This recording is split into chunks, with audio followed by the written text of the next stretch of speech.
Hello guys, good morning. Dito naman ako sa Mountain Garden na ito. At ito, ah, malapit na pong mamulaklak ang ating mga itinanim na mga kamatis. Yan. Ito yung malapit ng bumuka na bulaklak. Yan. Ayan, mga kaibigan. Ayan. Ito yung huling mga itinanim namin ng mga talong. Maliliit pa. Pero, guess what, brothers? Brethren, mga kaibigan. Ayan, malalaki pa. Ayan, malalaki na yung mga sili natin. Kinukultivate namin siya. Ito na yung talong na mas naunang itinanim. Namumulaklak na rin siya. See? Salamat sa Panginoon ng lalaki ng mga dahon. Yan. Ang iba po ay namumulaklak na rin. Yan. At alam ko, susunod sa bulaklak, bunga. Yan, may bunga. May bungang maliit. Yan po. May bunga na pong maliit dyan. Yung, yan o. Kung nakikita ninyo yan, yan o, bunga niya na yan. Yan. Meron pa tayong maliit na sandya. Ito. Yung mga lalaking dahon, no?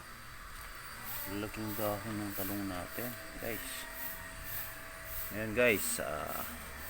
Medyo nakatulog pa yung isa. Kaya lang, makaka-recover din niya. Gaya nito noon. Tumbayan noon, pero ngayon, nakabangon na. Naka-recover na. Ito yung sili na nakasurvive. Mga ilang piraso lang yung nakasurvive sa mga itinanim ko. But at least nakasurvive, no? Yan. Ito yung kamuti. Yan. Kamuti at may palaya. Ang daming palaya, oh. Yung sa kabila, meron naman. Ito, papaya. Yan. Tinanim nila Jerry at Jeremy. Ito naman yung yan, sibuyas. Sibuyas yan. Ito yung palaya. Kabila, mas marami ang palaya doon. Ito yung tinanim ko na papaya. Yan. Ito, meron din mga maraming mata. Pinya. Yan. Ito yung maraming mata. Pag namunga ito, maraming mata. Itong pinya na ito. So yan guys, ang aking mga ginagawa dito. Bagamat kunting, kumbaga space lang ito. Pero kung may tiyaga, may nilaga. Pag may itinanim, may aanihin. Po. Yan. Ang bahagi kasi natin sa buhay na ito ay gumawa. Yun ang part natin. Ang bahagi naman ng halaman, mabuhay. Ang bahagi ng Panginoon, siya ang nagbibigay ng buhay. Yan.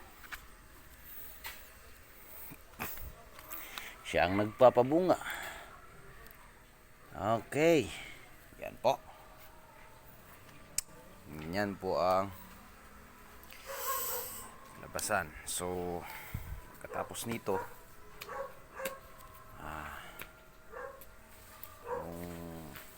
ano naman ang susunod na itanim dito pagkatapos ng season ng mga talong, kamatis, maging ang sili.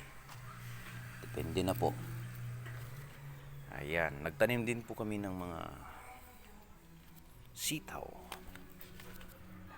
Tinintay namin kung ito ay mabubuhay. Ayan, yung ampalaya. Ito, tinanim ni Brother Jerry na ampalaya. Ewan ko kung anong nakain, bakit ganyan ang pinaglagyan. Pero yan na. Okay, so salamat. Hanggang sa susunod muli. Ito ang inyong lingkod, Brother Danilo Bautista, nag-iiwan sa inyo ng magandang pagpapaalala. Pag may tiyaga, may nilaga. Pag may tinanim, naanihin. Lumang kasabihan yan, pero hanggang ngayon epektibo pa rin. Salamat po. God bless us all.